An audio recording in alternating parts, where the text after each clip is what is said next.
তীব্র বিরহে রাধা রানী ক্রন্দন করছেন শ্রীকৃষ্ণের চিত্রের সামনে। আর ওদিকে নারদ মুনি, দেবর্ষি নারদ, তিনি বৃন্দাবনে এসেছেন। ভাবছেন সত্যযুগ, ত্রেতাযুগ আর এই দ্বাপর যুগ, যুগের পর যুগ কেটে যাচ্ছে, কিন্তু শান্তি আর প্রতিষ্ঠা হচ্ছে না। সত্যযুগে দেখেছি হিরণ্যাক্ষের সঙ্গে ভগবানের যুদ্ধ, হিরণ্যকশিপুর সঙ্গে ভগবানের যুদ্ধ। দ্বাপর যুগে দেখেছি রাম রাবণের যুদ্ধ, আবার কুরুক্ষেত্রের যুদ্ধ দেখলাম এই দ্বাপর যুগে। ত্রেতা যুগে দেখেছি রাম রাবণের যুদ্ধ, তাই না? ত্রেতায় দেখলাম রাম রাবণের যুদ্ধ আর কুরুক্ষেত্রের যুদ্ধ এই দ্বাপরে। আর কত যুদ্ধ দেখবো? আর যুদ্ধ ভালো লাগছে না ওরে আমার মন। আমরাও এই ছোটবেলায় অল্প যুদ্ধ দেখলাম না? আমার বয়সী যারা আছেন কতগুলো যুদ্ধ দেখেছেন মনে করুন তো। ভারত পাকিস্তান যুদ্ধ আমরা দেখিনি, চীনের সঙ্গে ভারতের যুদ্ধ আমরা দেখিনি, কিন্তু কারগিল যুদ্ধ, তাই না? পাকিস্তানের সঙ্গে যেটা পরে যুদ্ধ হয়েছে কারগিল যুদ্ধ, সেটা দেখেছি। তারপরে ইরানের সঙ্গে পাকিস্তানের যুদ্ধ দেখেছি, ইরানের সঙ্গে ইরাকের যুদ্ধ দেখেছি, ইরাকের সঙ্গে আমেরিকার যুদ্ধ দেখেছি, আফগানিস্তানের যুদ্ধ দেখেছি, সিরিয়ায় কি ভয়ঙ্কর সব যুদ্ধ, সিরিয়ার যুদ্ধ দেখেছি, ইসরায়েলের সঙ্গে ইরানের যুদ্ধ এখন চলছে, লেবানন তার মধ্যে জড়িয়েছে, আরো কি কি সব ঝামেলার দেশ, সব সময় যুদ্ধে তারা মত্ত থাকতে ভালোবাসে। এই যুদ্ধ কি আমাদের ভালো লাগছে? যেখানেই হোক একটা পরিবার তো ধ্বংস হচ্ছে, যে জাতের লোক হোক, যে ধর্মের মানুষ হোক, যদি কোনো পরিবার কষ্ট পায়, কষ্টটা তো সে আমার মতনই পাচ্ছে। আমি যেমন কষ্ট পাই, অন্য জাতের লোক তো আমার মতনই কষ্ট পাচ্ছে, অন্য ধর্মের লোক তো আমার মতনই কষ্ট পাচ্ছে। তো যুদ্ধ আমরা কেউই ভালোবাসি না, কিন্তু যুদ্ধ ঘটে যায়। তাই নারদ মুনি বলছে, কারণ ছাত্রদের মধ্যে সব জায়গায় কিন্তু ছাত্র ভালো থাকে না বাবা। ছাত্রদের মধ্যে যখন আন্দোলন শুরু হয়, শুরুটা হয় ছাত্র আন্দোলন, কিন্তু শেষটা হয় সন্ত্রাসবাদী আন্দোলন দিয়ে। কারণ ছাত্র দুরকমের হয়, মানবতাবাদী ছাত্র আর সন্ত্রাসবাদী ছাত্র। কে মানবতাবাদী আর কে সন্ত্রাসবাদী এটা খুঁজে বার করা আমাদের দ্বারা সম্ভব নয়। সেজন্য খুব সাবধান, আপনার সন্তান যেন সন্ত্রাসবাদী না হয়, আপনার সন্তান যেন মানবতাবাদী হয়। কারণ মানুষ বেঁচে থাকলেই তবে আপনার জীবনটা, তবে আপনার ধর্ম থাকবে, তবে আপনার শাস্তি থাকবে, সব থাকবে মানুষ যদি বেঁচে থাকে। আর মানুষ শেষ হয়ে গেলে কিছুই থাকবে না। ভালো চিন্তা, ভালো সাহিত্য, ভালো সঙ্গীত, ভালো সংস্কৃতি সব কিছু বেঁচে থাকবে যদি মানুষ বেঁচে থাকে। তাই যেখানে যে সন্তান জন্মগ্রহণ করছে, ঈশ্বরের কাছে প্রার্থনা করি সন্ত্রাসবাদী সন্তান যেন জন্ম না নেয়, মানবতাবাদী সন্তান যেন ঘরে ঘরে জন্ম নেয়, তাই না? আমরা কেউ অশান্তি চাই না, কিন্তু অশান্তি ঘটে যায়। তাই নারদ মুনি বলছে, ওরে আমার মন, আমাকে একবার নিয়ে চলতো মধুময় বৃন্দাবনে, যেখানে গেলে শুধু প্রেম, আনন্দ আর শান্তির কথা পাবো। ঢেকির উপরে চেপে নারদ মুনি চললেন। এক হলে নারদ মুনি চিনতে মনে মন, হে শুদ্ধ ভক্তি পাইব এখন, এত চিন্তি নারদ মুনি ঢেকি আরোহণে, নাচিতে নাচিতে যায় মধুর বৃন্দাবনে।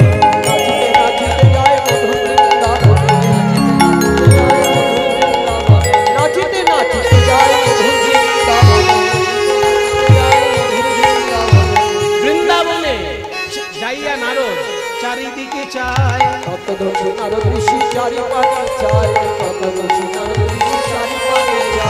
কোথা হইতে তাপ আসি লাগে মোর গায়ে, বলে কোথা হইতে তাপ আসি লাগে মোর গায়ে, আমার অঙ্গ কেন জ্বলে যায়, জ্বালা জুড়াইতে ব্রজে এলাম অঙ্গ কেন জ্বলে যায়, জ্বালা জুড়াইতে ব্রজে এলাম অঙ্গ কেন জ্বলে যায়, বলে কোথা হইতে তাপে আসিল আগে করে গায়, কোথা হইতে তাপ আসিল আগে করে গায়। আমার নাম নারদ মুনি, আমি শেষ না দেখে ছাড়ি না। আমার গায়ে তাপ লাগছে বৃন্দাবনের মাটিতে এসে, কিন্তু তাপটা কোন দিক থেকে আসছে সেটা আমাকে দেখতেই হবে। তাপের উৎস সন্ধান করতে করতে নারদ মুনি এসে দাঁড়ালেন রাধারানীর কুঞ্জের সামনে। দেখে কি রাধারানীর হৃদয়ে এত বিরহ তাপ, হা কৃষ্ণ।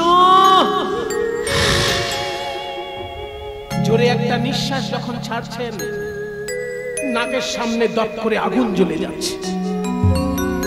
এত বিরহ যে বিরহে আগুন জ্বলে যাচ্ছে, আর সেই তাপ আমার গায়ে লাগছে।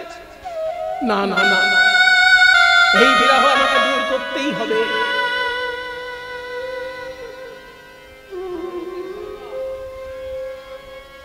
এই বিরহ আমাকে দূর করতেই হবে। রাধারানীর কাছে গিয়ে বলছে, হে রাধে, তুমি এত কেঁদো না, তুমি কেঁদো না রাই। আমি তোমার এই বিরহ দূর যদি করতে না পারি তো আমি নারদ নই। তুমি কৃষ্ণের জন্য অপেক্ষা করো, ঠিক আমি তোমাদের মিলন ঘটাবো। এইবার নারদ বীণাকে বলছে, ওরে আমার সাধের বীণা, তুই তো কতবার নারায়ণ নারায়ণ বলে গান গেয়েছিস, এবার রাধা নাম গাইতে গাইতে একবার দ্বারকার পথে চল দেখি।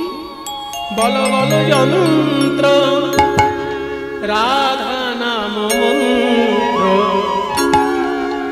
জাগ যজ্ঞ ব্রত কিছু নাহি আর। বলো বলো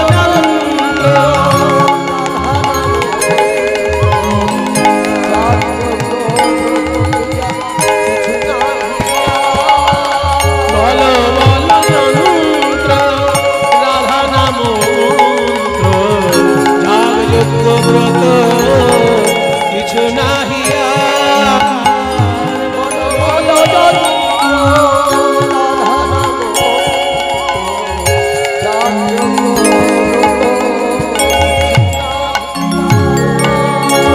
বল বল বিনে রাধা নাম বিনে,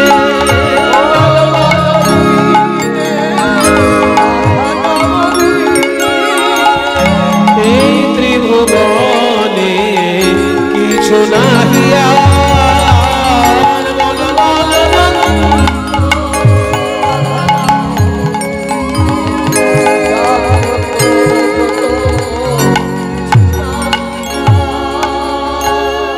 রাধা নাম গাইতে গাইতে নারদ মুনি যখনই দ্বারকার রাজ প্রাসাদে প্রবেশ করছেন, ওই রাধা নাম শুনে কৃষ্ণচন্দ্র চমকে উঠলেন। দ্বারকার কে কেউ তো রাধা নাম গায় না, কে শোনাবো আমাকে রাধা নাম? ওই রাধা নাম,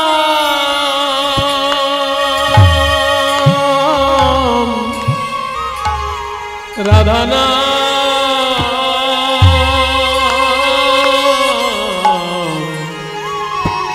রাধা নাম কে শুনালে, ওই রাধা ওই নামে কত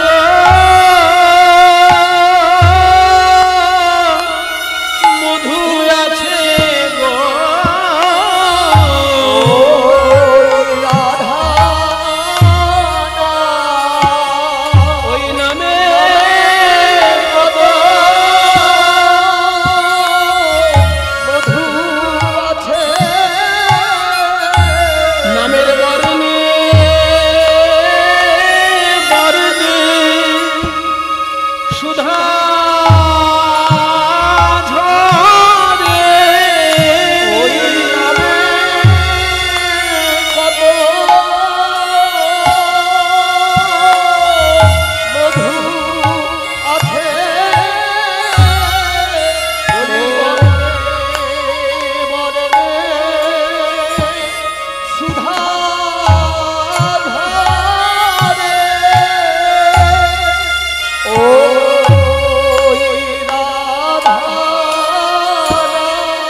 শুনাইয়া মোর মন প্রাণ জুড়াইলে। নারদ মুনি এসে দাঁড়ালেন। আসুন আসুন দেবর্ষিপাদ, আপনি তো সব সময় বলেন নারায়ণ নারায়ণ নারায়ণ, তাহলে আজকে আপনি রাধা নাম গাইছেন কেন? নারদ বলছে, শোনো কৃষ্ণচন্দ্র, আমি হলাম ভাবের ঘরের বাবাজি। আমার যখন যেমন ভাব তখন তেমন লাভ। আমি কখন নারায়ণ বলবো আর কখন রাধে রাধে বলবো, এটা জন্য কাউকে আমি কৈফিয়ত দেবো? কেন রাধা নাম গাইছি সেটা আমি তোমায় বলতে পারবো না, তবে কেন এসেছি এইটা তুমি জিজ্ঞেস করতে পারো। তাই বলুন দেবর্ষিপাদ, আপনি দ্বারকায় এলেন কেন? এসেছি কেন এটা তোমার বলতে পারো, তোমার জন্যই এসেছি। তুমি যদি ভেবে থাকো একাই তুমি অবতার পুরুষ, তাহলে ভুল ভাবছো। আমি তোমার আগে অনেক অবতার হতে দেখেছি। যতবার অবতার আমি দেখেছি, একটা বিষয় আমার কাছে পরিষ্কার হয়ে গেছে, যখনই ধর্মে গ্লানি হয়, অধর্মের অভ্যুত্থান হয়, তখন সাধুদের রক্ষা করার জন্য আর দুষ্কৃতি দমনের জন্য ঈশ্বর অবতার রূপে নেমে আসে। তুমি তো গীতার পাতায় বলেছ, যদা যদা হি ধর্মস্য গ্লানির্ভবতি ভারত। তোমার আগে যিনি এসেছিলেন ত্রেতা যুগে রামচন্দ্র, তিনিও কিন্তু ধর্ম প্রতিষ্ঠা করতে এসেছিলেন, রাবণের সঙ্গে যুদ্ধ করেছিলেন। ধর্মের পক্ষে থেকে অধর্মের বিরুদ্ধে যদি যুদ্ধ করা হয়, তাতে কিন্তু কিছু কিছু ধার্মিক লোকেরও প্রাণ যায়। যেমন রাবণের দলে যারা মারা গেল, তারা সবাই কি অধার্মিক? ওই রাবণের দলে তো বিভীষণের ছেলেও ছিল, তরণী সেন। সারা গায়ে রাম নাম লিখে যুদ্ধ করতে এসেছিল, তবু তাকে মরতে হয়েছে, কারণ রাবণের দলে নাম লিখিয়েছে। তাই ধর্মের পক্ষে থেকে অধর্মের বিরুদ্ধে যুদ্ধ করলে কিছু কিছু ধার্মিক লোকেরও প্রাণ যায়। তার প্রায়শ্চিত্ত স্বরূপ রামচন্দ্র করেছিলেন অশ্বমেধ যজ্ঞ। কিন্তু তুমি কুরুক্ষেত্রে এত বড় যুদ্ধ বাঁধিয়ে দিলে, কই তুমি তো কোনো যজ্ঞ করলে না কেন? যুধিষ্ঠির তো, যুধিষ্ঠির করেছে, যুধিষ্ঠির পুণ্য পাবে, তুমি একটা যজ্ঞ করলে না কেন? তাহলে বলুন দেবর্ষিপাদ, আমি কি যজ্ঞ করব? তুমি একটা নতুন যজ্ঞ করো। ত্রেতায় রামের রাজা ছিল, অশ্বমেধ যজ্ঞ কইল।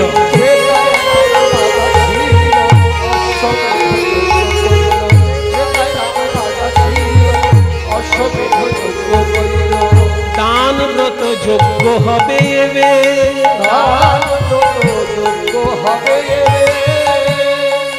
তুমি যে যজ্ঞটা করবে তার নাম হবে দান ব্রত যজ্ঞ। বাবা, এ তো নতুন ধরনের শুনছি। এই যজ্ঞের নিয়ম কি? নিয়ম খুব সহজ, তিনটে মাত্র নিয়ম। শোনো ভালো করে। প্রথম নিয়ম, শুনো বলি হে রাজন, ত্রিভুবন নিমন্ত্রণ। শুনো বলি হে রাজন, সবারে করিতে হইবে, সবারে করিতে হইবে। ত্রিভুবন নিমন্ত্রণ করতে হবে, বুঝলে? স্বর্গের দেবতা, মর্তের মানুষ, আর পাতালের দৈত্যকুল আর নাগকুল, সবাইকে নিমন্ত্রণ করতে হবে। তারপর নিমন্ত্রণ পেয়ে যারা আসবে তাদের সবাইকে যে যা চাইবে তাই দিবে, সবার আশা মিটাইবে। যে যা চাইবে তাই দিবে, সবার আশা মিটাইবে। যে যা চাইবে তাই দিবে, সবার আশা মিটাইবে। সবার আশা মিটাইবে। যে যা চাইবে তাই দিবে, সবার আশা মিটাইবে।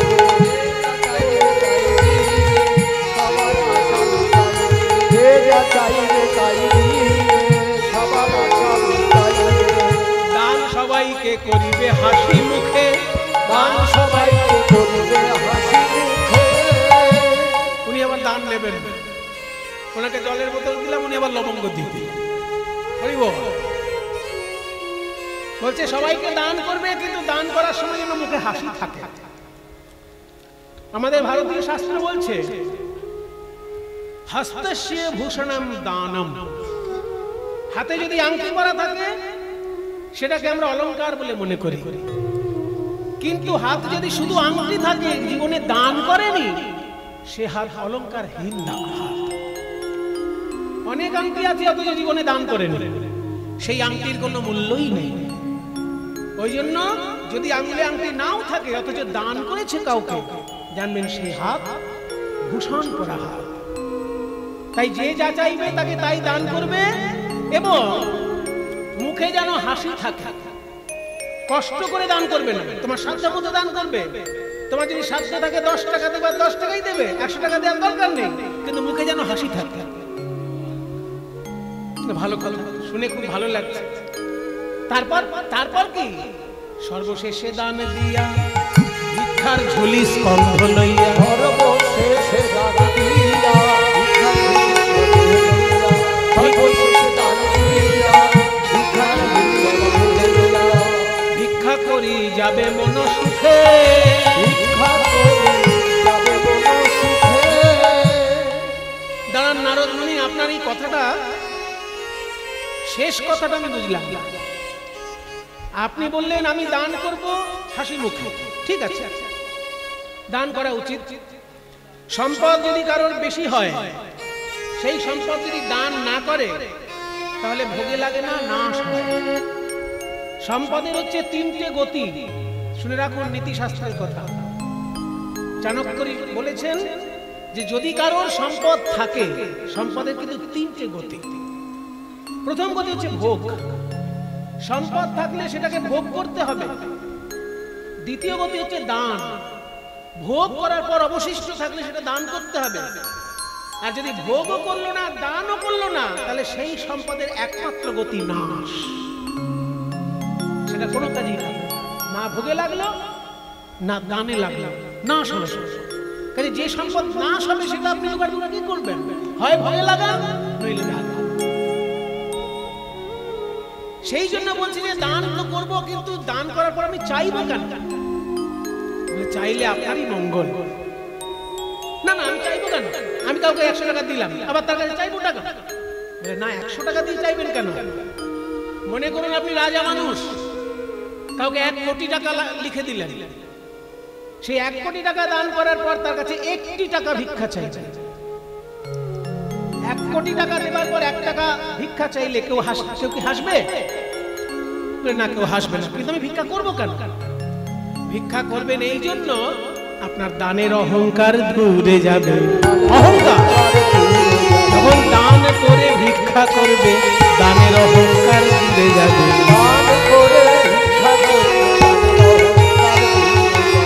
ভিক্ষা করলে আপনারই মঙ্গল। আপনি কোনোদিন বুক বাজিয়ে বলতে পারবেন না আমি তোমাকে 1 কোটি টাকা দিয়েছি, বলতে পারবেন না।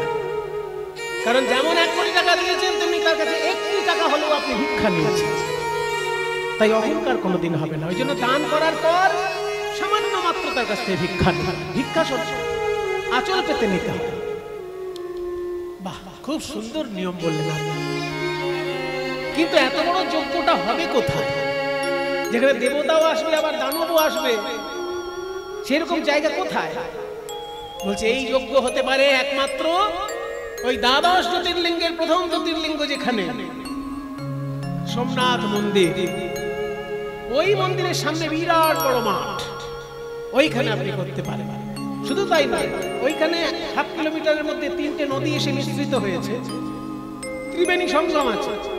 যদি এখনকার দিনে গেলে 3টে নদী পাওয়া যায় না, এখন একটা খাল দেখতে পাওয়া যায়। আগে ওখানে 3টে নদী ছিল, ওই সঙ্গম স্থলটাতেই যজ্ঞ হবে। বলছে ওই সঙ্গমে যজ্ঞ করলে লাভ কি? বলে তাহলে তো আপনাকে অনেক কাহিনী শুনতে হবে। ওই তীর্থটির নাম হলো প্রভাস তীর্থ। সোমনাথ মন্দিরের 1/2 কিলোমিটার সামনে প্রভাস তীর্থ। বলে কেন প্রভাস নাম হলো কেন? বলে তাহলে শুনুন। আকাশে চন্দ্র দেবতা খুবই সুন্দর দেখতে, তাই তার রূপের অহংকার ছিল। 27 জন স্ত্রী থাকা সত্ত্বেও তিনি বৃহস্পতির স্ত্রী তারার প্রতি আকৃষ্ট হয়েছে। তাই বৃহস্পতি অভিশাপ দিলেন যে ওরে চাঁদ, তুই 16 দিনের মধ্যে ক্ষয় হতে হতে একদম নিশ্চিহ্ন হয়ে যাবে। যেই না অভিশাপ দিয়ে দিল, চাঁদ হয়ে গেল, শুরু হলো ক্ষয়। একদিন, দুদিন, 5 দিন, 10 দিন, 15 দিন। 15 দিন যখন চাঁদের ক্ষয় হয়ে গেল, এক কলা মাত্র চাঁদ রয়েছে। আর একটা দিন ক্ষয় হলেই চাঁদ হয়ে যাবে শেষ, আর 27 জন চাঁদের স্ত্রী হয়ে যাবে বিধবা। তাই রাতারাতি ওই চাঁদের 27 জন স্ত্রী চলে গেল কৈলাসে, শিব ঠাকুরের শরণাপন্ন হল। ওম নমঃ শিবায়, ওম নমঃ শিবায়, ওম নমঃ শিবায়, ওম নমঃ শিবায়। প্রভুমীশ মনীষ মহেশ গুণম গুণহীন মহেশ গণাভরণম রাণীরিত দুর্জয় দৈত্যপুরম প্रणमामि शिवं शिवकल्पतरुं। ओम नमः शिवाय,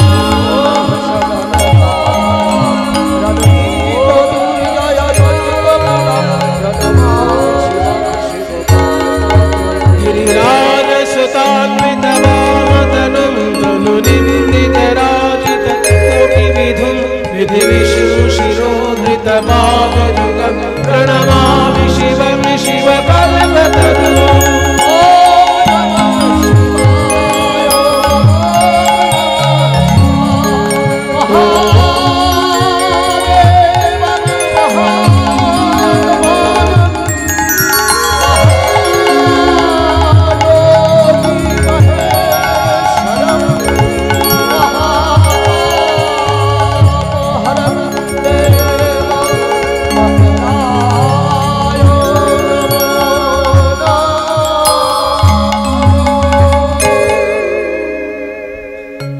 त्रये सांख्यं योगः पशुपति वैष्णवममिते प्रभिन्ने प्रस्थाने तथ्यमिति च रुचिलां वैचित्र्यात् ऋजुकुटिलनानापतयुषाम् नृणामेको गम्यस्त्वमसि पयसामरणवैव। একটা দুর্লভ শ্লোক শিব ঠাকুর সম্পর্কে আপনাদের সামনে বললাম। এই শ্লোকটি ইংরেজিতে অনুবাদ করে শুনিয়েছিলেন স্বামী বিবেকানন্দ যখন প্রথম ধর্ম সম্মেলনে গিয়েছিলেন আমেরিকার শিকাগো। চিন্তা করুন, এই শ্লোকটার ট্রান্সলেশন ইংরেজদের কাছে শুনিয়েছিলেন স্বামী বিবেকানন্দ। বলছে ত্রয়ী সাংখ্যং যোগঃ পশুপতি मतং বৈষ্ণবমিতি। ঈশ্বরকে আমরা নানা রূপে উপাসনা করি। ত্রয়ী মানে তিনটে বেদ। ত্রয়ী তয়রা ফলা হতে স্থায় দীর্ঘ ত্রয়ী। এই ত্রয়ী মানে হচ্ছে তিনটে বেদ, অর্থাৎ ঋগ্বেদ, সামবেদ এবং যজুর্বেদ। অথর্ববেদটাকে ধরা হলো না, কারণ অথর্ববেদটার মধ্যে পরবর্তীকালে নানা রকম সংযোজন হয়েছে। খুব প্রাচীন কালে প্রথম দিকে অথর্ববেদ ছিল, ঋগ সাম যজুটাই ছিল। তারপরে অথর্ববেদ আস্তে আস্তে সংযোজিত হতে শুরু হয়েছে। সেই জন্য অথর্ববেদ থেকে বাদ দিয়ে ত্রয়ী ধরা হয়েছে, ঋগ, সাম এবং যজু। একে ত্রয়ী বলা হয়। ত্রয়ী সাংখ্যং যোগঃ, সাংখ্য দর্শন। সেখানে বলছে সাংখ্য, যেখানে 24 তত্ত্ব নিয়ে আলোচনা করা হয়। 24 তত্ত্ব, ওই যে ক্ষিতীয় তেজোদ্ভব, তারপরে চক্ষু কর্ণ নাসিকা জিহ্বা ত্বক মুখ পানি পাদ বায়ু উপস্থ রূপ রস গন্ধ স্পর্শ শব্দ, এই পর্যন্ত 20টা। তারপর হচ্ছে মন বুদ্ধি চিত্ত অহংকার। এই 24 তত্ত্ব নিয়ে যেখানে আলোচনা হয় একে বলে প্রকৃতি তত্ত্ব। আর এটা ছাড়া পুরুষ তত্ত্ব। এই 25টি তত্ত্ব নিয়ে যে দর্শনের আলোচনার বিষয়, যেহেতু 25টা সংখ্যা ওই জন্য সাংখ্য দর্শন। হ্যাঁ, তাহলে ঋগ সাম যজু তিনটে বেদ নিয়ে আলোচনা করে যারা উপাসনা করেন যজ্ঞের মাধ্যমে, সেটা একটা পথ। 24 তত্ত্ব এবং আত্মা নিয়ে যারা আলোচনা করেন সেটা সাংখ্য পথ। যোগ দর্শনে যেখানে জীবাত্মা পরমাত্মা নিয়ে আলোচনা করেন সেটা যোগ পথ। ত্রয়ী সাংখ্যং যোগঃ, তারপর পশুপতি মতং বৈষ্ণবমিতি। পশুপতি মত মানে শিবের মত, এবং বৈষ্ণব মত। এই যে নানান মতে ঈশ্বরকে উপাসনা করা হচ্ছে, এগুলো কেন না প্রভিন্নে প্রস্থানে ইদমদবদ্ধমিতি চ। প্রভিন্নে প্রস্থানে বিভিন্ন রকমের পথে ঈশ্বরকে নানা রকম ভাবে, যেমন বিভিন্ন রোগের বিভিন্ন ওষুধ হয়, তেমনি বিভিন্ন মানুষের বিভিন্ন উপাসনার পথ তৈরি হয়েছে। কেন না রুচিনাং বৈচিত্র্যাৎ, রুচির বৈচিত্র্যের জন্য। কারণ সত্যগুণ ভালো লাগে, কারণ রজগুণ ভালো লাগে, কারণ তমগুণ ভালো লাগে। এই সত্য রজ তম তিন রকমের গুণের বৈচিত্র্য থাকার জন্য উপাসনার বৈচিত্র্য তৈরি হয়েছে। রুচিনাং বৈচিত্র্যাৎ ঋজু কুটিল নানা পথযুষা। কারোর পথটা ঋজু আর কারোর পথটা কুটিল, মানে কারোর পথটা সোজা সরল আর কারোর পথটা আঁকা বাঁকা। যে যে পথেই যা, শেষকালে গিয়ে কোথায় মেশে? রুচিনাং বৈচিত্র্যাৎ ঋজু কুটিল নানা পথযুষা নৃণাম, মানে এই সমস্ত মানুষের কেউ সোজা পথে যাচ্ছে, কেউ বাঁকা পথে যাচ্ছে, কেউ যজ্ঞের পথে যাচ্ছে, কেউ সাংখ্যের পথে যাচ্ছে, কেউ যোগের পথে যাচ্ছে, কেউ পশুপতি শিবের পথে যাচ্ছে, কেউ বৈষ্ণব পথে যাচ্ছে। যে যে পথেই যাক, কোনোটা সোজা কোনোটা বাঁকা। নৃণাম সমস্ত মানুষের একমাত্র গম্য, মানে যাওয়ার শেষ ডেস্টিনেশন তুমিই। নৃণামে গম্য ত্বমসি, তুমি হও। ত্বম অসি মানে তুমি হও, তুমিই হচ্ছ এই সমস্ত মানুষেরই লাস্ট ডেস্টিনেশন। যে পশুপতি শিবের পথ ধরেছে সেও তোমার কাছে যাচ্ছে, যে বৈষ্ণবের পথ ধরেছে সেও তোমার কাছে যাচ্ছে, যে যজ্ঞের পথে, সাংখ্যের পথে, যোগের পথে, যে পথেই যাক এক জায়গায় গিয়ে তোমার কাছে মিশছে। নৃণামে গম্যাস্ত্বমসি। এবার উদাহরণ, লাস্টের উদাহরণ। এতক্ষণ বলা হলো সিদ্ধান্ত, এবার দৃষ্টান্ত। ত্বমসি পয়সাম অর্ণবৈব। যেমন বিভিন্ন নদী উৎপত্তি স্থান বিভিন্ন জায়গায়, কিন্তু এসে মেশে সমুদ্রের সঙ্গে। গঙ্গা নদীর উৎপত্তি কোথায়? গঙ্গোত্রী। যমুনা নদীর উৎপত্তি কোথায়? যমুনোত্রী।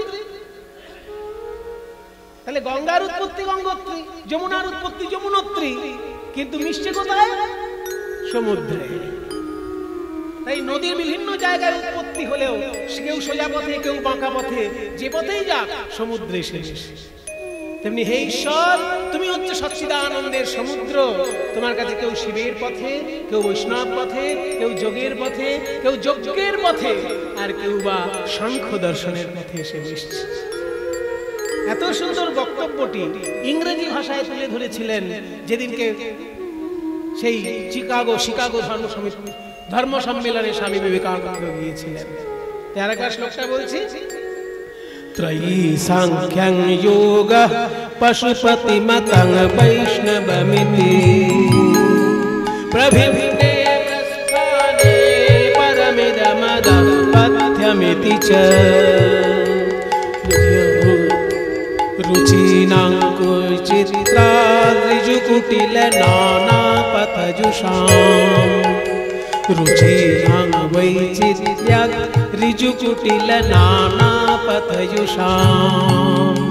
नृणामेको गम्य स्तमसि पयसामर्णवैव।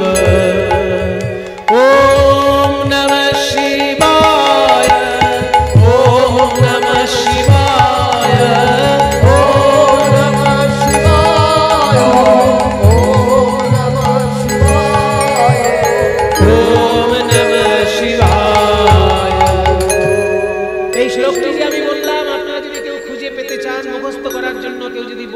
খোঁজ করতে চান, অনেক উৎসাহ থাকে কিন্তু সঠিক নির্দেশটা সবসময় পাওয়া যায় না।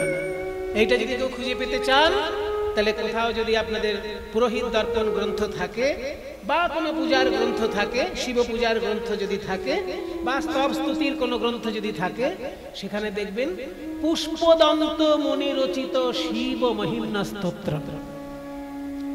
এই স্তোত্রটার নাম শিব মহিম্না স্তোত্রম। খুবই মূল্যবান স্তোত্র। এই স্তোত্র রামকৃষ্ণদেব মুখস্থ বলতেন দক্ষিণেশ্বরের মন্দিরে, মুখস্থ বলতেন, মুখস্থ।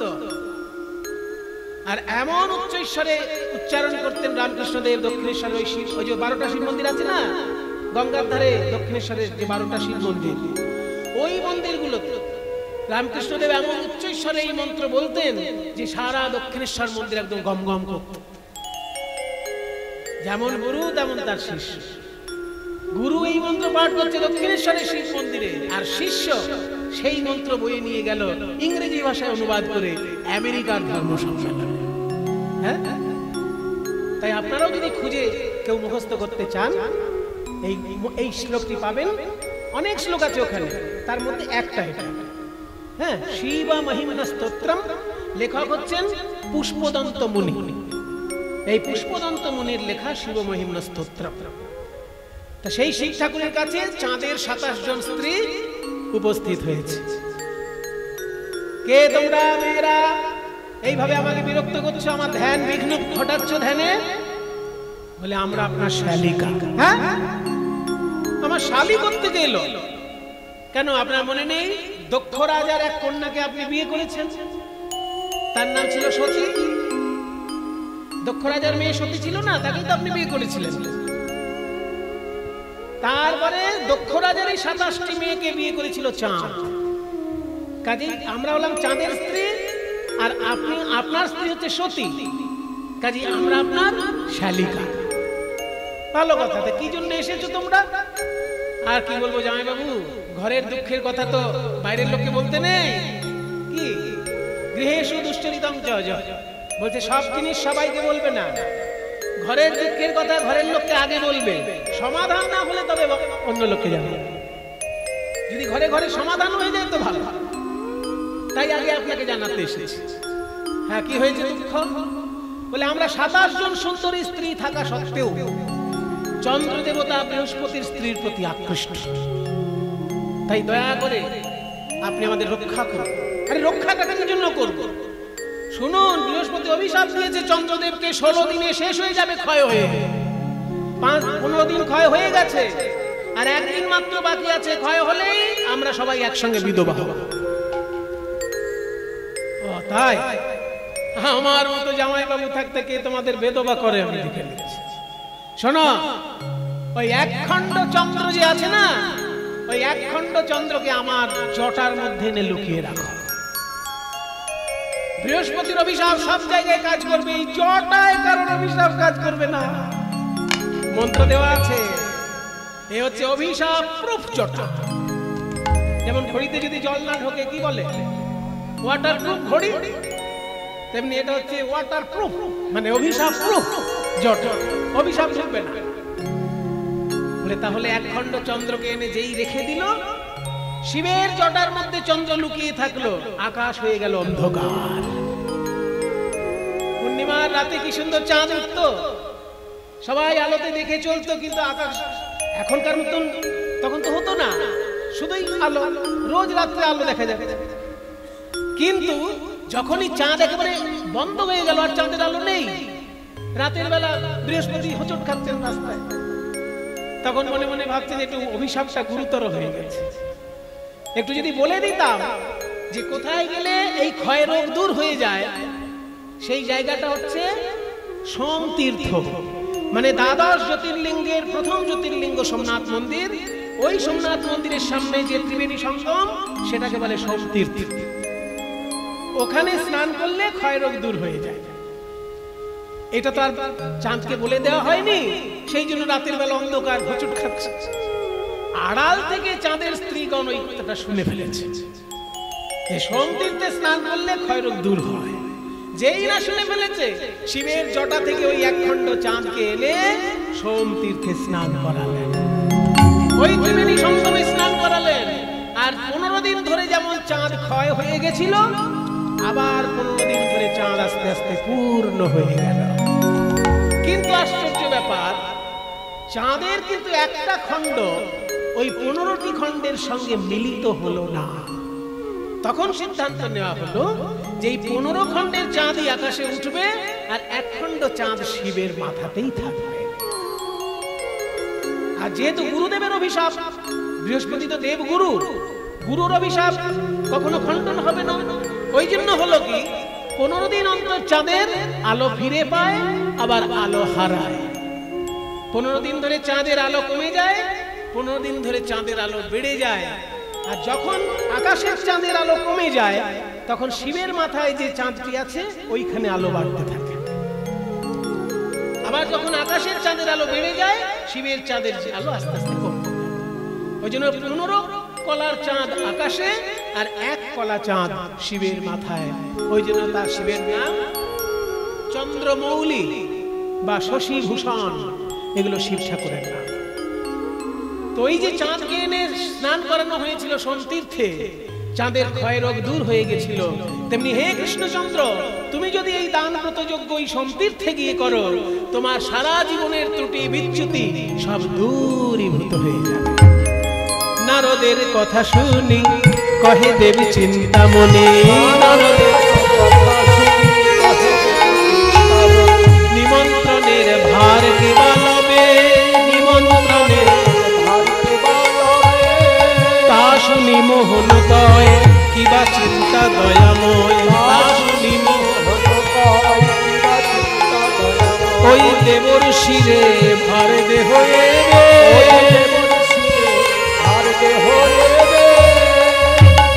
নিমন্ত্রণের দায়িত্ব যদি নারদ মুনি পায়, তাহলে যাদের নামে নিমন্ত্রণ হয়নি তারাও নিমন্ত্রণ পাবে, তাই না? ঝগড়া বাঁধানোর গোসাই। তাই দায়িত্বটা নারদ মুনিকেই দেওয়া ভালো। কেউ যদি বাকি থাকে সেও পেয়ে যাবে নিমন্ত্রণ। তাহলে চিঠিগুলো লিখবে কে? কৃষ্ণ লিখতে গিয়ে পারলেন না। দাদা গো, আমি লিখতে পারছি না, কারণ সবার নামে চিঠি লেখার মতো ভাষা শিখেছি বটে, কিন্তু মা যাকে আমি এত ব্যথা দিয়েছি, সেই যশোদা মায়ের কাছে আমি কি করে লিখি? কোনো ভাষা খুঁজে পেলাম না দাদা, কোনো ভাষা খুঁজে পেলাম না দাদা, আমি কি বলে বা ক্ষমা চাইব, তার ভাষা খুঁজে পেলাম না দাদা, আমি কি বলে বা ক্ষমা চাইব, তার ভাষা খুঁজে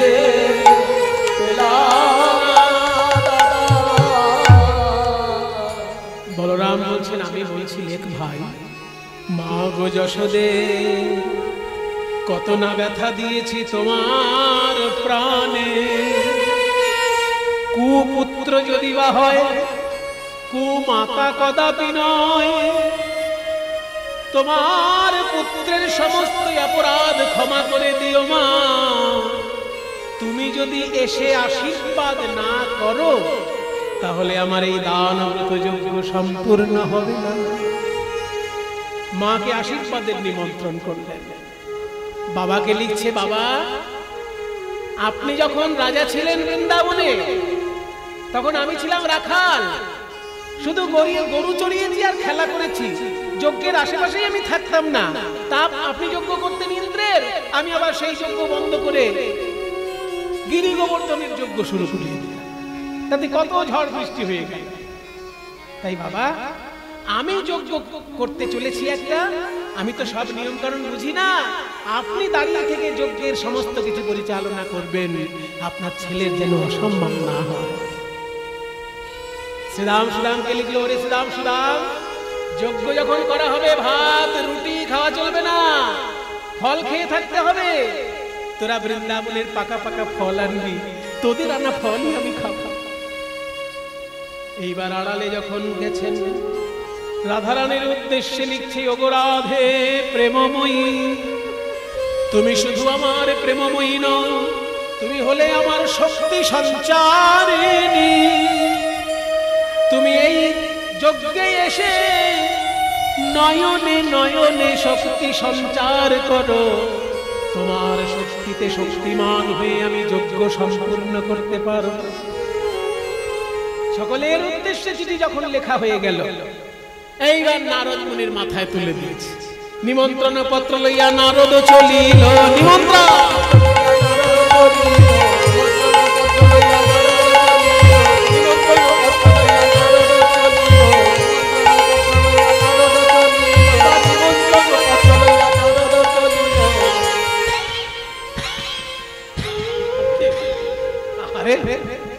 কারণ হিমালয়ে তো আগে যাবে না, প্রথম চিঠি তো শিবের নামে। প্রথমে শঙ্করে, পরে শঙ্করী রে, গণপতি কার্তিকে রে।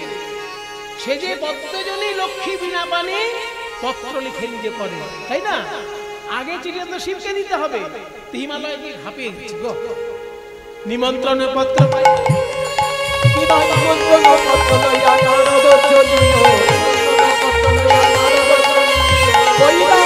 তালে তালে হাঁপাচ্ছে।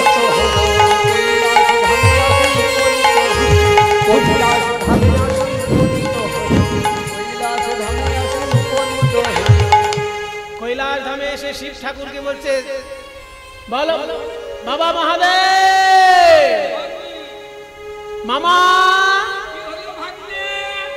এই তো আমি তোমার চরণে এসে দাঁড়িয়েছি, তুমি শুধু ধ্যান করো।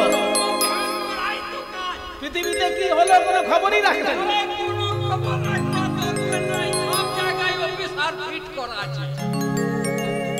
বলছে আমি নাকি ওনার অফিসার, খবরে নিয়ে নে ওনাকে দেবো। মামা, শ্রীকৃষ্ণ চন্দ্র প্রভাস তীর্থে বিরাট বড় যজ্ঞ করছে। সেই যে চাঁদের যেখানে জ্যোতি ফিরে পেয়েছিল, ওই তীর্থটার নাম প্রভাস না, প্রভা যুক্ত আস, প্রভাস তীর্থ। জ্যোতি ফিরে পেল বলে ওই তীর্থটা প্রভাস। তুমি তো সবই জানো। তো সেই প্রভাস তীর্থে কৃষ্ণ করছে যজ্ঞ, আর প্রথম চিঠি তোমার নামে।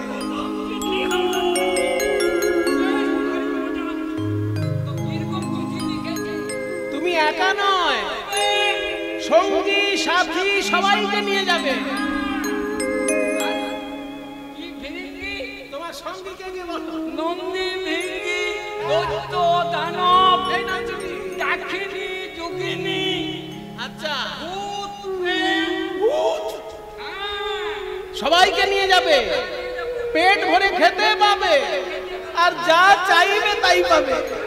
পত্র হেরি ভোলানাথের আনন্দিত মন, পত্র হেরি ভোলানাথের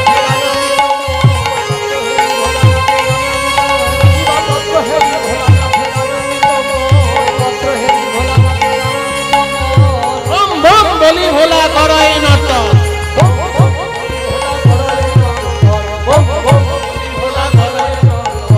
আনন্দ ধরে না, পত্র হেরি ভোলানাথের আনন্দ ধরে না। শিব ঠাকুর নাচতে লাগলেন, হুপ্রেত সঙ্গে সবাইকে নিয়ে যাবে। পাতালে গেল নাগকুল আর দৈত্যকুলের নিমন্ত্রণ। মর্তধামে সব রাজ্যে নিমন্ত্রণ সেরে নারদ এলো বৃন্দাবনে। দেখে শ্রীদাম সখা পটেতে আঁকা, শ্যামের মূরতি করে। দেখে শ্রীরাম সখা পটেতে আঁকা, শ্যামের মূরতি করে। পাকা পাকা ফল লইয়া বলে, ভাই কানাই খারে খারে।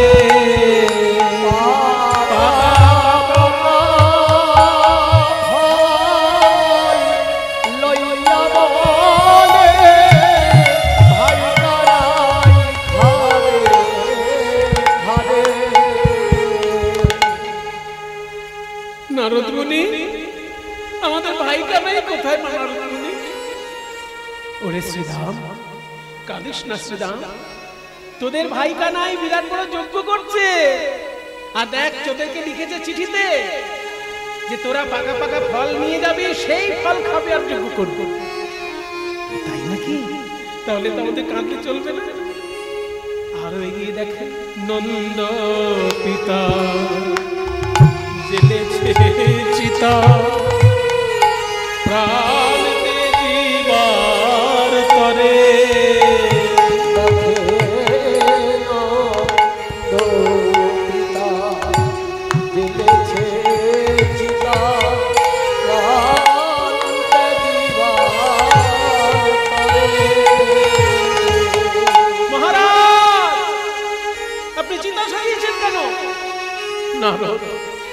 গোপালের বিরহে আর যে আমি সহ্য করতে পারছি, আমি এখানে পুড়ে পড়তে চাই।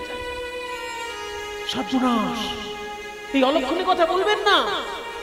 এই দেখুন, কৃষ্ণ আপনাকে চিঠি লিখেছে, দান ব্রত যজ্ঞ করবে কৃষ্ণচন্দ্র, আপনাকে দাঁড়িয়ে থেকে পরিচালনা করতে হবে যাতে কোথাও কোনো ত্রুটি না থাকে। তাই নাকি? এ তো ছেলের মান সম্মানের ব্যাপার, তাহলে তো আমাকে যেতেই হবে। কে আছিস?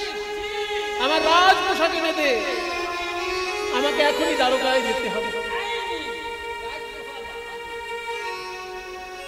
মাতা নন্দ রানী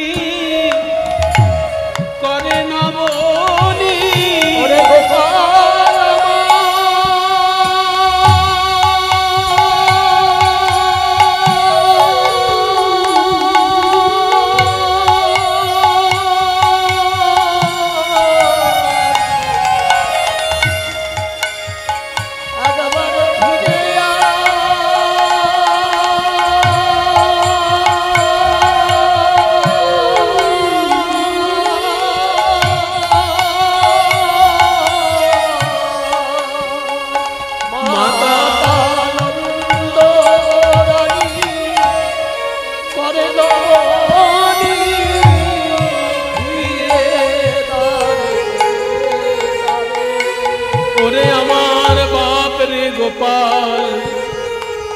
তোকে আর তেমন করে বাঁধব না রে, আর তেমন করে বাঁধব না।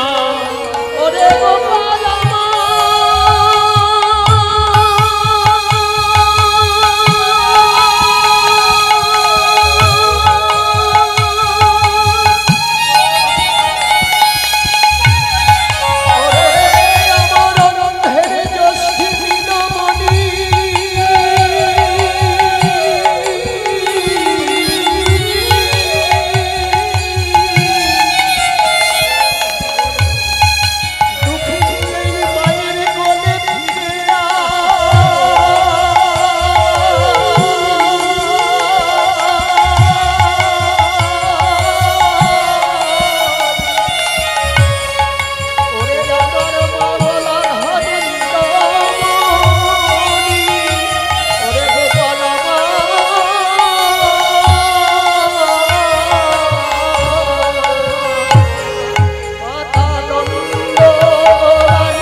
তুমি কি আমায় চিনতে পারছো না? আমি নারদ বলি।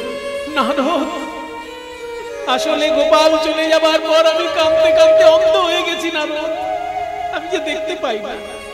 হ্যাঁ, দেখতে পাও না? এই চিঠিতে তোমার গোপালের হাতের ছোঁয়া আছে মা। এই চিঠি একবার তোমার চোখে বুলিয়ে নাও, দেখো তুমি দেখতে পাবে। গোপালের চিঠি যখনই একবার চোখে বুলিয়ে নিল মা, আমার নয়ন ভরে দেখছেন ছেলে আমার কি সুন্দর লিখেছে। তুমি এসে আশীর্বাদ না করলে আমার যোগ্যই হবে না, আমাকে তো তাহলে আশীর্বাদ করার জন্য যেতেই হবে। ছানা মাখন মুখে তুলে না দিয়ে কি আশীর্বাদ করতে পারে মা? আমাকে এখন ছানা মাখন বানাতে হবে। সবাই মিলে আনন্দিত হয়ে সেবার দ্রব্য প্রস্তুত করছে। ওদিকে নারদ মুনি চললেন রাধা রানীর কুঞ্জের সামনে। দেখে পদ্ম ফুলের পাপড়ির বিছানা তৈরি করে রাধা রানীকে শুইয়ে রেখেছে। এত বিরহ তাপ রাধা রানীর অঙ্গে, সেই পদ্ম ফুলের পাপড়ি সঙ্গে সঙ্গে শুকিয়ে যাচ্ছে। রাধারানী কেঁদে কেঁদে বলছেন, সখী রে, বেঁচে থেকে তো গোবিন্দের চাঁদ বদন দেখা হলো না, তাই যদি আমার মৃত্যু হয়, যেন আমার এই কৃষ্ণ সেবার অঙ্গ গোবিন্দের সেবায় লাগে। তাই বিধাতার কাছে আমি বলে যাই, পঞ্চত্বং তনুরেতু ভূতরিবহ স্বাংশে বিশন্তি স্ফুটং ধাতারং প্রণিপত্য হন্ত শিরসা তত্রাপি যাচে বরম। বিধাতার চরণে আমি প্রণাম জানিয়ে বর চাইছি।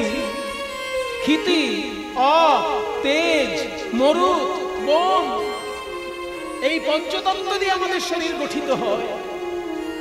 আমার মৃত্যুর পর এই পাঁচটি তত্ত্ব দিয়ে যেন কৃষ্ণ সেবা করতে পারে। প্রথম তত্ত্ব হলো ক্ষিতি, মানে মাটি অংশ। মৃত্যুর পর মাটি তো মাটির সঙ্গে মিশে যায়। আমার শরীরের মাটি যেন এমন জায়গায় গিয়ে মেশে, যে মাটির উপর দিয়ে কৃষ্ণ হেঁটে হেঁটে যাবে, তাহলে আমার জীবন ধন্য হবে। যাহা পহু অরুণ চরণে চলি যাত, যাহা পহু চরণে চলি যাত, তাহা তাহা ধরণী হইয়ে মঝুগাত, ধরণী হইয়ে মধুগাত। যে পথে আমার গোবিন্দ নেচে নেচে যাবে, আমার শরীরের মাটি যেন সেই পথে যায়, তাহলে আমি তার চরণ ধুলা হইয়ে রব, চরণ ধুলা হয়ে রব। যে পথে গোবিন্দ নেচে যাবে, আমার মাটি যেন সেই পথে যায়, পথে গোবিন্দ। দাগুর গুর দাগুর গুর দাগুর গুর দাগুর গুর দাগুর গুর দাগুর গুর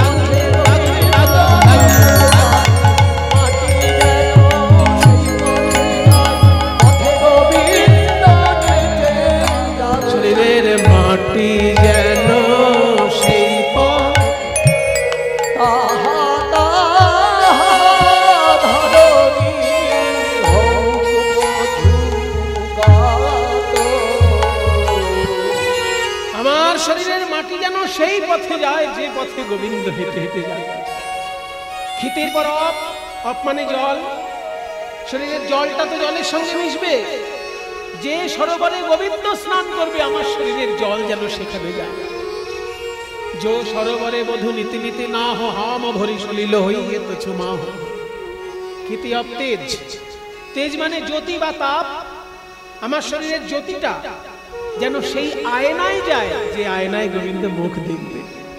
जो দর্পণে বধু নিজ মুখ চাহো,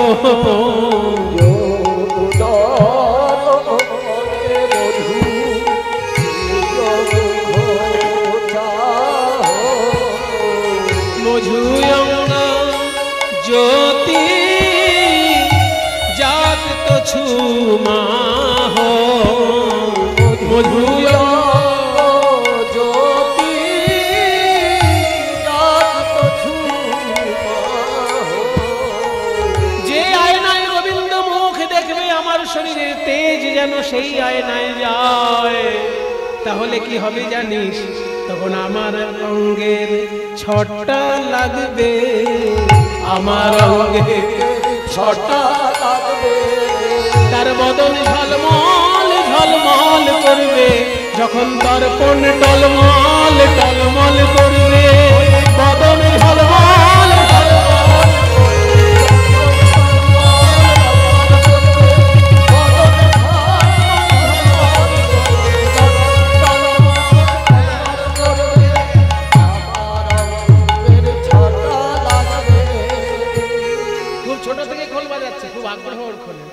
ওই জন্য আমি যেটুকু জানি একটু একটু করে দেখি, মানে আমার সংস্পর্শে যেই আসে ওকে বলে যখন কৃষ্ণদাকে মনে হয় কৃষ্ণদাকেও কিছু বলে। যেটুকু আমি জানি, কারণ আমরা যাদের কাছে কীর্তন শিখেছি, এখনকার দিনে না একটা কি অদ্ভুত ব্যাপার হয়েছে কীর্তন জগতে, যে কীর্তন না শিখেই যা খুশি তাই বলে দিলেই পকেটে পয়সা চলে আসে।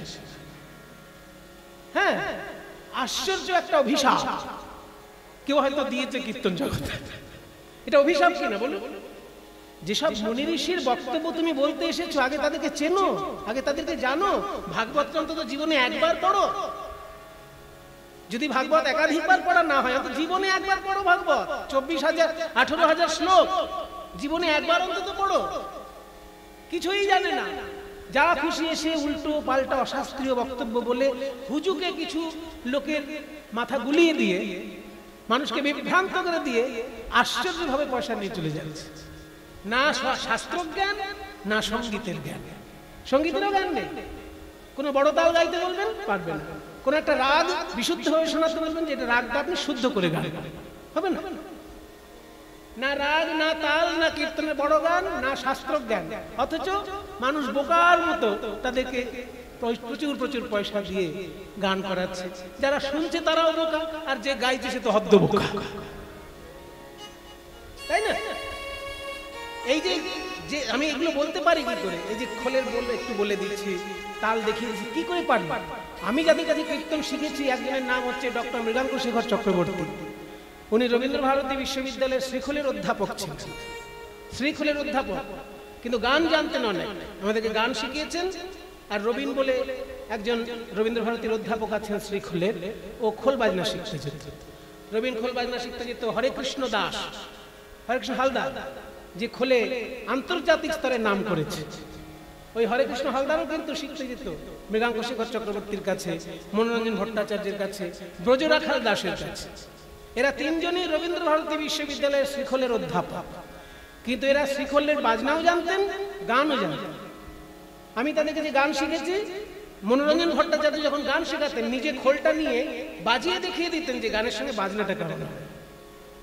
সেই জন্যই তো আমরা এইটুকু সন্ধান পেয়েছি যে গানের সঙ্গে বাজনাটা কেমন যাবে, সেটা উনি নিজে খোল বাজিয়ে দেখিয়ে দিতেন মনোরঞ্জন ভট্টাচার্য। সেই জন্য আমি সবার কাছে অনুরোধ করছি, কীর্তন জগতে যারা আসছেন তারা বড় ভাগ্যবান। কারণ কপাল ভালো না থাকলে এই বেদব্যাসের আসনে দাঁড়িয়ে হরি কথা পরিবেশন করা যায় না। কিন্তু কপাল ভালো বলে সে এসেছে বলে সে যা খুশি তাই করবে, তাই সে নিজের ভবিষ্যৎ অন্ধকার করছে, তাই না? যদি কেউ দুধ বিক্রি করতে এসে দুধের জায়গায় ফিনাইল বিক্রি করে, দুধও দেখতে সাদা আর ফিনাইল, ফিনাইল হতে বলে কি হচ্ছে সাদা, বাথরুমে দেয় কি ওটা ফিনাইল না? হ্যাঁ হ্যাঁ, এক বোতল দুধ আর এক বোতল ফিনাইল পাশাপাশি রাখবেন, দেখবে চিনতে পারবেন কোনটা দুধ আর কোনটা ফিনাইল। তো তোমার কপাল হয়েছে দুধ বিক্রির, আর তুমি যদি ফিনাইল বিক্রি করো ভাই, সেটা যারা কিনছে তাদের দুর্ভাগ্য নয়, যে বেচছো তার দুর্ভাগ্য। ভুল করে যদি কোনোদিন একবার বোতলটা খেয়ে না, তাহলেই বড় লোক।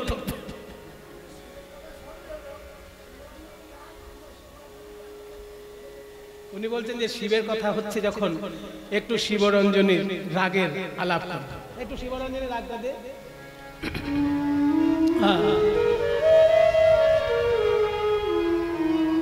এই রাগেই গানটা গাইতেন।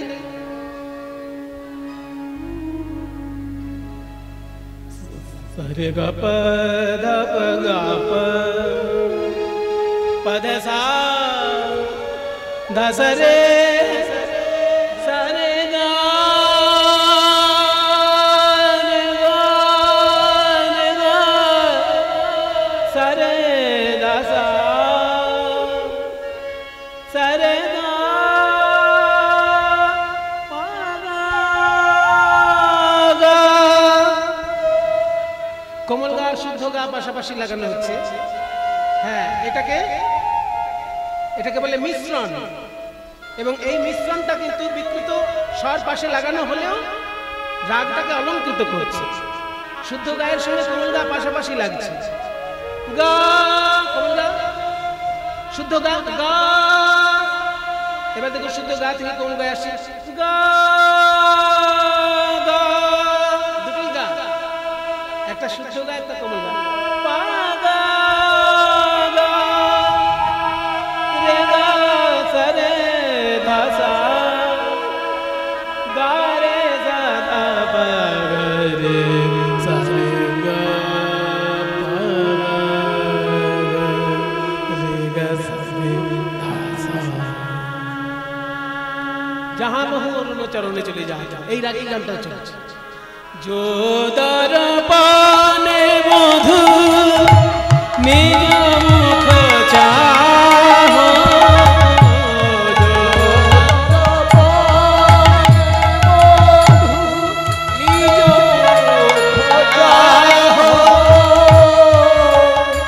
মধু অঙ্গ জ্যোতি জগত চুমা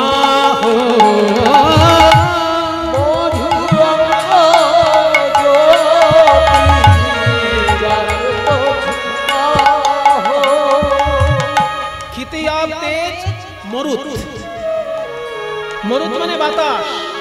এই যে নিঃশ্বাস ফেলছি আর নিচ্ছি, বাতাস শরীরের মধ্যে যাচ্ছে। আমার এই শরীরের বাতাস তো বাতাসে মিশবে। যে পাখা দিয়ে গোবিন্দ হাওয়া খায় যেন সেই বাতাসের সঙ্গে আমার বাতাসটা মিশে যায়। জয় বিজনে মধু বিজয় গাত মধু অঙ্গ মরুত হৌক মৃদুবাত। খিতি আবেজ মরুত, তারপর বোম। এই বোম কিন্তু সন্ত্রাসবাদীদের বোম নয়। সন্ত্রাসবাদীদের বোমটা হচ্ছে বয়কার ম বা বিওএমবি, বিওএমবি। আর আমি যেটা বলছি এটা যে বয় জফলাকার ম। এই বোম মানে আকাশ বা মহাকাশ, শূন্যতা।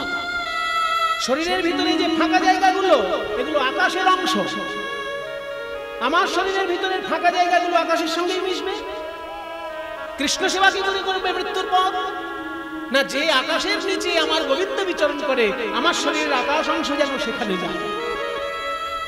জোহি গগন তলে যাহা প্রভু ভরমাই জলধর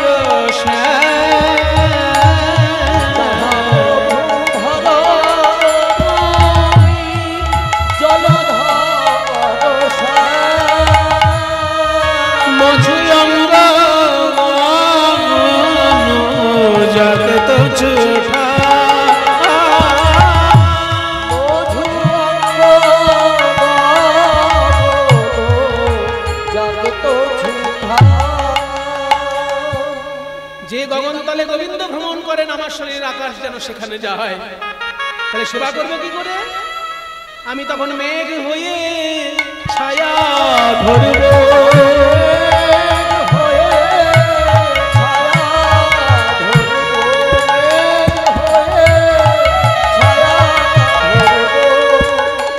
আমার গোবিন্দের তাপিত অঙ্গ শীতল হবে।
পঞ্চতত্ত্ব দিয়ে যেন গোবিন্দের সেবা করতে পারে মৃত্যুর পর।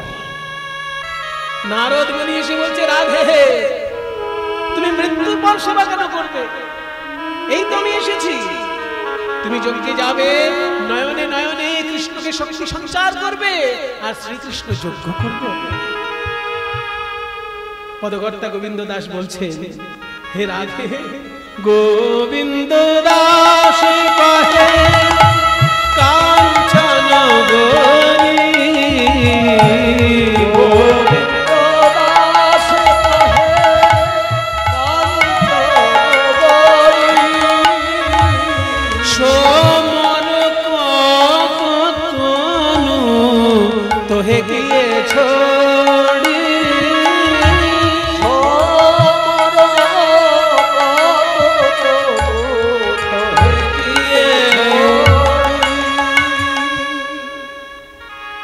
নারদ মুনির কথা শুনে রাধারানী বললেন, মুনিবর আমাকে চিঠি দিয়েছে প্রাণনাথ, তাহলে তোমায় যেতেই হবে। কে আছিস রে? আমাকে ভালো করে সাজিয়ে দে, যেন আমার গোবিন্দ আমার দিক থেকে নয়ন ফিরাতে না পারে। যেই না সাজগোজ করছেন রাধারানী, আড়াল থেকে কুটিলা দেখেছে, আর গিয়ে তখন দাদা আয়ানকে জানাচ্ছে, ও দাদা তোমার বউ ওই গেলে ছড়া যজ্ঞ করবে শুনতে পেয়েছে, সাজু গুজু করে যজ্ঞে যাচ্ছে। এখনই একটা কিছু হেস্ত নেস্ত করে দাও। কি করবে? মা কালীর খাড়া এনে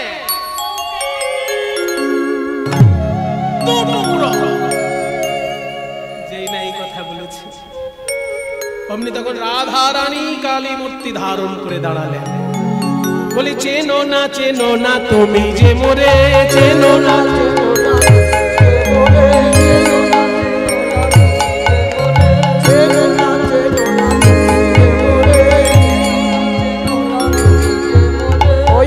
ছিলাম আমি তোমার ঘরে,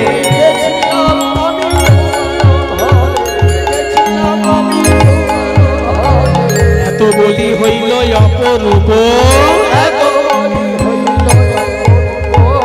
রাধিকা ধরিল কালিকা রূপ, রাধিকা ধরিল আজ দেখি আয়ান পদতলে, লুটাই জয় কালী বলে, বলে ক্ষমা করো হে, চিনতে নারলাম ক্ষমা করো হে, চিনতে নারলাম আমার ধরণী রূপে ও জননী, চিনতে নারলাম ধরণী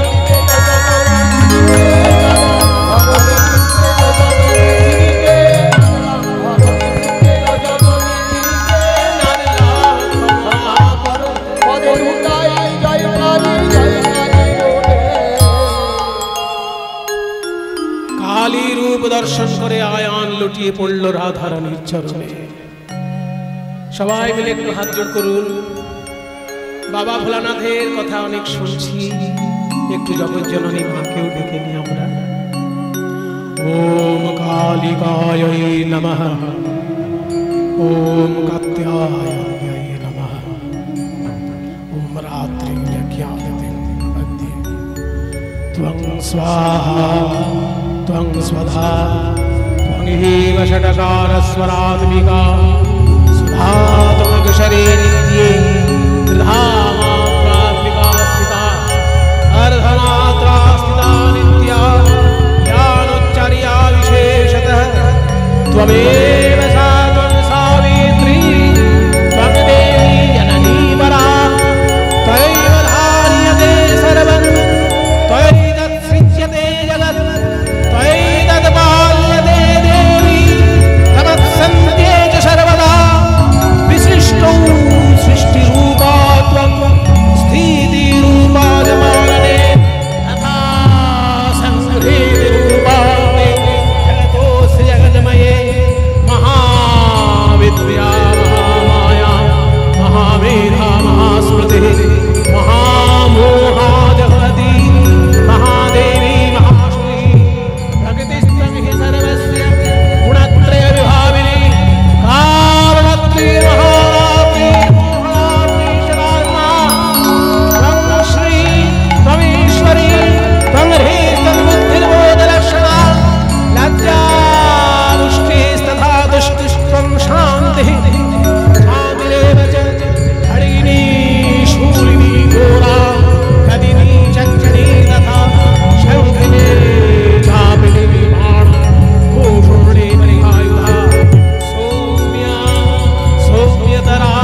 আমার গৃহিণী রূপে যে ছিলে আমি এতদিন জানতেই পারিনি।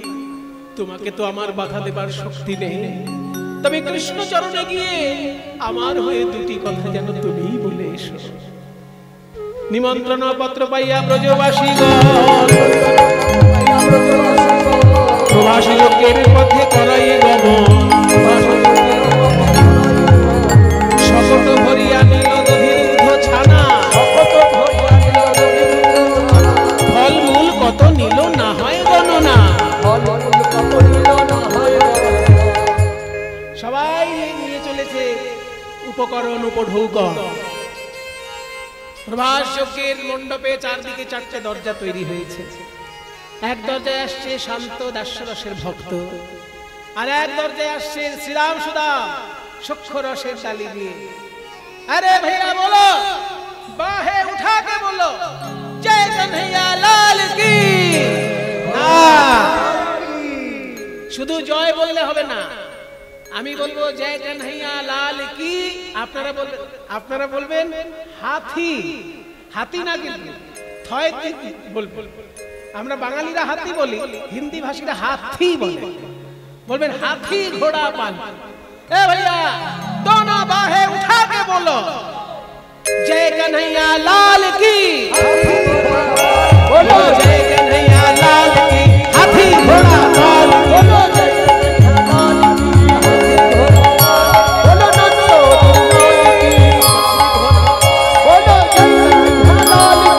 की, बोलो जय कन्हैया लाल की। हाथी घोड़ा पाल बोलो जय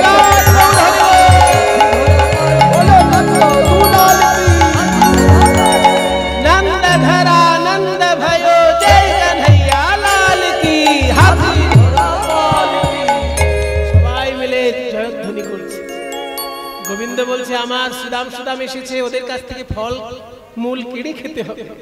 ছুটে চললেন সেই দ্বারে। অন্য একটি দরজায় মা ডাকছে গোপাল বলে, গোপাল বলিয়া কাঁদয়ে মা কহয়ে রামের বদন যা।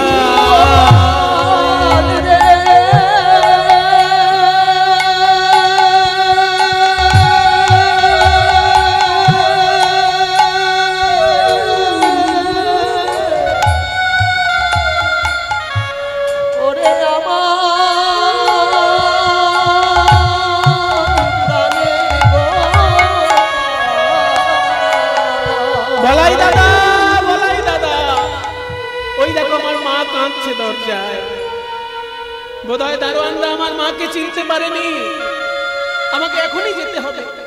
মা মা বলিয়া ধাইয়া চলে আসিয়া বৈঠল যশোদা কোলে।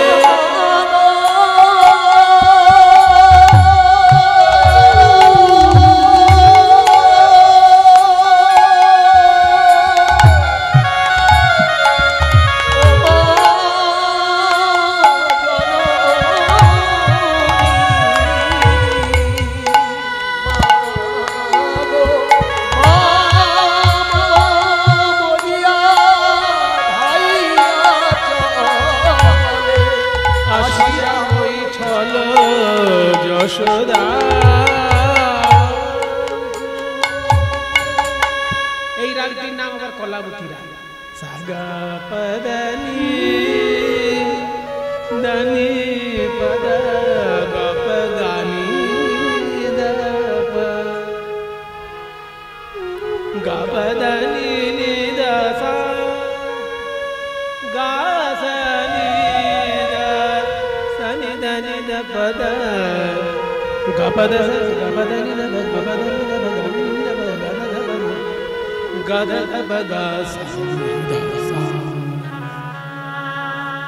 যখনই এসে বসেছে মায়ের কোলে, গোপাল তুই আমাকে আশীর্বাদ করার জন্য নিমন্ত্রণ করেছিস। ছানা মাখন না খাইয়ে আমি আশীর্বাদ করতে পারি? আমি তো মা। এই দেখ আমি বানিয়ে এনেছি নিজের হাতে। যেই না ছানা মাখন খাওয়াতে গেল অমনি দেবকী এসে দাঁড়িয়েছে। দাঁড়া। গোপালকে ছানা মাখন খাওয়াতে হয়, আমি খাওয়াবো। তুমি কেন খাওয়াবে যশোদা? দিদি, আমিও তো গোপালের মা। আহা, তুমি গোপালকে কোলে করে মানুষ করেছো, কিন্তু আমি তোকে পেটে ধরেছি। আমি মানুষ করেছি, আমি কি মা নই? আহা, মানুষ করলে কি মা হওয়া যায়? শোনো, কোকিলের বাচ্চা কাকের বাসায় বড় হয়, তা বলে কি কাক কখনো কোকিলের মা হয়? গোপাল, তুই আমার বুকের দুধ খেয়ে বড় হয়েছিস, আমি কি তোর মা নই? গোবিন্দ বললেন, বিপদে একজন আমার জন্মদায়িনী, একজন আমার স্তন্যদায়িনী, আমি কাকে অস্বীকার করব? তাই মায়ের সমস্যা দূর করতে পারে আর একজন মা। জগৎজননী দুর্গা এসে দাঁড়ালেন সেখানে। দুই মা এক সন্তান, কার অধিকার বেশি? এই তো তোমাদের দ্বন্দ্ব। এক কাজ করো, ছেলে একদিকে দাঁড়াও আর দুই মা আর একদিকে দাঁড়াও, মাঝখানে 100টা কাপড় টাঙিয়ে দাও। যার দুগ্ধ ধারা 100টা কাপড় ভেদ করে গোপালের মুখে গিয়ে পড়বে, সেই হবে মা। শতেক বসন টানা হইবে, কার তনয় গোপাল জানা সে যাবে, কার তনয় গোপাল জানা সে যাবে। দেখো কারো তনয়, মনে হয় কারো তনয়, কারো তনয়, কারো তনয়, কারো তনয়, কারো তনয়, কারো তনয় মনে হয় কারো তনয়, কার ও তনয়, মনে হয় কারো তনয়, কারো তনয় মনে হয় কারো তো নয়, যে ভজে তারই তো হয়, মনে হয় কারো তো নয়। মনে হয় কারো তনয়, কারো তনয়, কারো তনয় গোপাল জানা সে যাবে। কার তনয় গোপাল জানা সে যাবে। যখন এইভাবে 100টা কাপড় টাঙানো হয়েছে, দেবকী ভাবছে আমার গর্ভে জন্ম নিয়েছে, আমার দুধ খাবে না মানে? গর্বেশ দেবকী সস্তন ধরে, গর্বে দেবকী সস্তন ধরে, আর প্রথম বসন ভেদ না করে, প্রথম বসন ভেদ না করে। যশোদা বলল আমার দুগ্ধ পান করে ছেলে বড় হয়েছে, আর আজকে আমি প্রমাণ দেব আমি ওর মা কিনা। গোপাল বলিয়া কাঁদয়ে মা, বলিয়া কাঁদয়ে মা, দুগ্ধ পড়ে গোপালের বদনে যায়। বদনে যায়। মা যশোদার এমন স্নেহের টান, শত বস্ত্র ভিন্ন করে গোপালের বদনে দুগ্ধ করল। ভাগ্যবান পদকর্তা চণ্ডীদাস বড় জোরে বলছেন, বাসুলি আদেশে চণ্ডীদাস বলে, শুদ্ধমতি হলে গোবিন্দ মেলে, নানায় অহংকারে মেলে না, ওই দর্পহারি মধুসূদন অহংকারে মেলে না, দর্পহারি মধুসূদন কারো দর্প সইতে না রে, দর্পহারি মধুসূদন।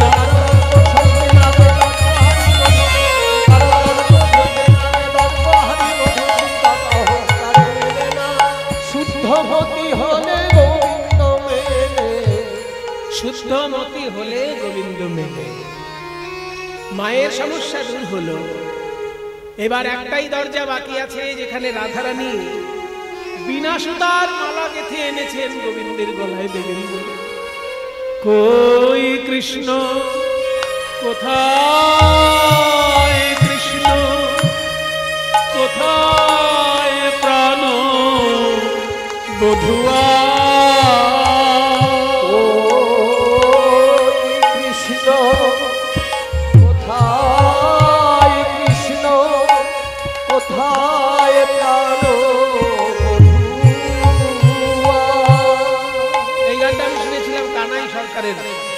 আগেকার দিনে কলকাতার একজন গায়ক ছিলেন কানাই সরকার বলে।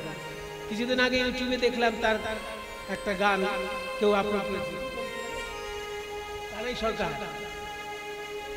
আমি ছোট ছিলাম তখন, কীর্তনিয়াদের গান শুনতে যেতাম, তো আশেপাশে যেই আসতো তার গান শুনতে যেতাম, সামনে বসে শুনতাম। কানাই সরকার, কানাইলাল বন্দ্যোপাধ্যায় নয়, কানাইলাল সরকার একজন ছিলেন, ঝাঁকড়া চুল ছিল, হ্যাঁ, তিনি খুব সুন্দর প্রভাসযোগ্য গাইতেন। এই গানটি তার কাছে আমার শোনা আসল। কই কৃষ্ণ কোথায়, কৃষ্ণ কোথায় প্রাণ বধূ,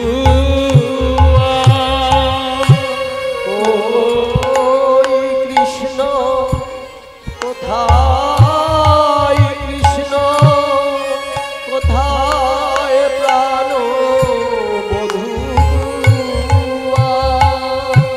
ঘরের বাহির বাহির কইলে আমায় বাঁশি শুনাই, ওগো ঘরের বাহির বাহির কইলে আমায় বাঁশি শুনাইয়া। दरवानगण एसे बोलते हैं लड़कियां तुम लोग कहां से आ रही हो? हम वृंदावन से आ रहे हैं। वृंदावन से? यहाँ क्यों आ रहे हो? তখন একজন ললিতা বলছে, এই দারোয়ান মুখ সামলে কথা বলো, মুখের দিকে নয় পায়ের দিকে তাকিয়ে কথা বলো। তোমাদের মহারাজা যিনি তিনি এই রমণীর পায়ের দিকে তাকিয়ে কথা বলো। হ্যাঁ কেন কেন? সে কথা বলতে লজ্জা হয়, কথা বলতে লজ্জা হয়, বড় লাজের কথা বলতে লজ্জা হয়, বড় লাজের কথা বলতে লজ্জা হয়। কেন লজ্জা কিসের? কিসের লজ্জা? তোমাদের রাজা একদিন ধরেছিল এই মেয়েটার পায়ে, তোমাদের রাজা ধরেছিল এই মেয়েটার পায়ে, তোমাদের রাজা ধরেছিল এই মেয়েটার পায়ে, কথা বলতে লজ্জা হয়, কথা বলতে লজ্জা হয়। क्यों ধরে বলবো কেন পায়ে হাত দিয়েছিল? এই মেয়ে তোমাদের রাজার গুরু, তোমাদের রাজা বাঞ্ছা কল্পতরু, এই মেয়ে তোমাদের রাজার গুরু। তোমাদের রাজা বাঞ্ছা কল্পতরু, মেয়ে তোমাদের রাজার গুরু আমরা তো জানি শ্রীকৃষ্ণচন্দ্রের শিক্ষা যার কাছে নিয়েছিলেন, শিক্ষা গুরু হচ্ছেন শান্তিমণি মুনি। সেই যে উজ্জয়িনীতে শান্তিমণি মুনির বিশ্ববিদ্যালয় ছিল না, ওখানে শিক্ষা নিয়েছে। আর ওনাদের কুলগুরু ছিল গর্গাচার্য, এই যে যিনি নাম রেখেছিলেন কৃষ্ণ। এই তো জানি, বলে এইসব ভিতরের কথা তুই জানবি না, গিয়ে বল যা। হ্যাঁ এই জানা भी गुरु क्या बात। দারোয়ান গিয়ে বলছে, মহারাজ পূর্বদ্বারে এক রমণী এসেছেন বিনা সুতোর মালা হাতে নিয়ে, আর বলছেন উনি নাকি আপনার গুরু। যখনই এই কথা বলেছে অমনি কৃষ্ণচন্দ্র বলছে, দাদা তুমি যজ্ঞটা সামলাও, আমি একটু যাই। গোপীগণ এসেছে, তখন ব্রাহ্মণগণ মন্ত্র পাঠ করছেন, আমি একটু ঋগ্বেদ থেকে মন্ত্র পাঠ করব, সবাই মিলে একটুখানি হাত জোড় করে শুনবেন। এটা সনাতন ধর্মদের, সনাতন ধর্মাবলম্বীদের কাছে খুব অহংকারের বিষয় যে পৃথিবীতে সব থেকে প্রাচীন ধর্মগ্রন্থ এই সনাতন ধর্ম, তার নাম হলো বেদ। আবার বেদের মধ্যে প্রাচীন অংশ হচ্ছে ঋগ্বেদ। বেদ তো আর একটা সময় লেখা হয়নি, কয়েক হাজার বছর ধরে বেদ মন্ত্র বাড়তে বাড়তে বাড়তে বাড়তে একটা রূপ পেয়েছে। সেই জন্য ঋগ্বেদ হচ্ছে প্রাচীন বেদের মধ্যে আবার প্রাচীন গ্রন্থ। সেই ঋগ্বেদের প্রথম মন্ত্রগুলি আমি পাঠ করব। আমি যখন হাতটা সামনের দিকে বলবো অগ্নয়ে স্বাহা, তখন আপনারা উলুধ্বনি দেবেন। যখন হাতটা সামনে করবো ওম অগ্নয়ে স্বাহা বলি, তখন উলুধ্বনি দেবেন। ওম অগ্নিমিড়েতি মন্ত্রস্য মধু ছন্দারেষি।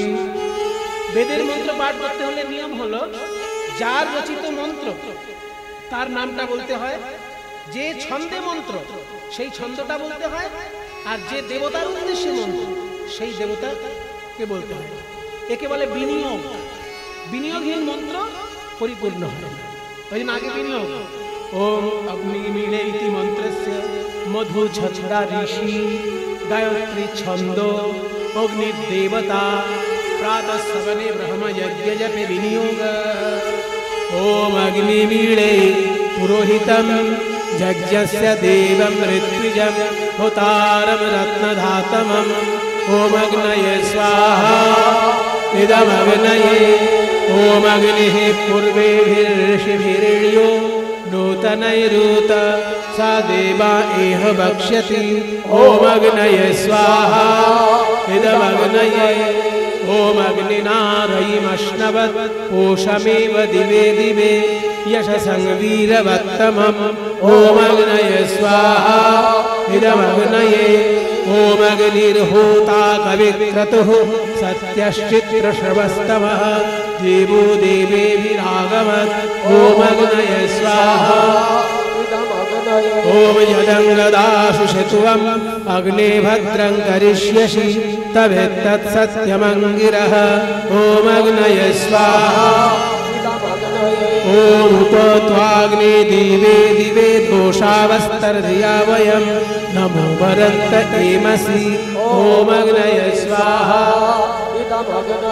ओम राजन्दमध्वराणां गोपामृतस्य देदिवि वर्धमानं सुवेदमे। ओम अग्नये स्वाहा इदमग्नये।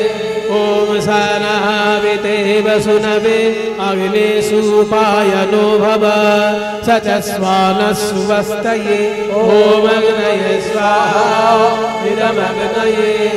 ओम स्वस्ति नो इन्द्र वृद्धश्रवाः स्वस्ति नो पूषा विश्ववेदाः स्वस्ति नक्षत्रो वरिष्ठदेवी स्वस्ति नो बृहस्पतिर्दधातु। ओम शान्ति शान्ति शान्ति। हरिः ओम। বৈদিক মন্ত্র যজ্ঞ হচ্ছে, ওদিকে শ্রীকৃষ্ণচন্দ্র গিয়েছেন রাধারানীর সামনে, কিন্তু দণ্ডমুণ্ডের অধিকর্তা রাজা রূপে। আর যেই রাজবেশে কৃষ্ণ দাঁড়িয়েছেন অমনি রাধারানী মুখ ঘুরিয়ে নিলেন। আমি তো রাজা কৃষ্ণ দেখতে চাই না, রাজা কৃষ্ণ দেখতে চাই না, দেখতে চাই সেই রাখাল রাজা। রাজা কৃষ্ণ দেখতে চাই না, রাখাল রাজা, রাজা কৃষ্ণ দেখতে চাই না, দেখতে চাই সেই রাখাল রাজা। ছিল শ্রীদাম সুদাম যাহার প্রজা, দেখতে চাই সেই রাখাল রাজা।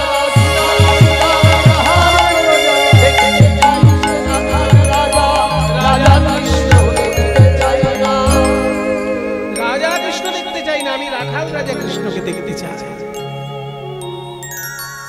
কৃষ্ণচন্দ্র মনে মনে ভাবলেন, যে যা চাইবে হাসি মুখে তাই দিতে হবে, যজ্ঞের নিয়ম। আমার রাধারানী তো সোনাদানা চায় না, শুধু আমার একটু দর্শন চায়, রাখাল বেশে দর্শন চায়।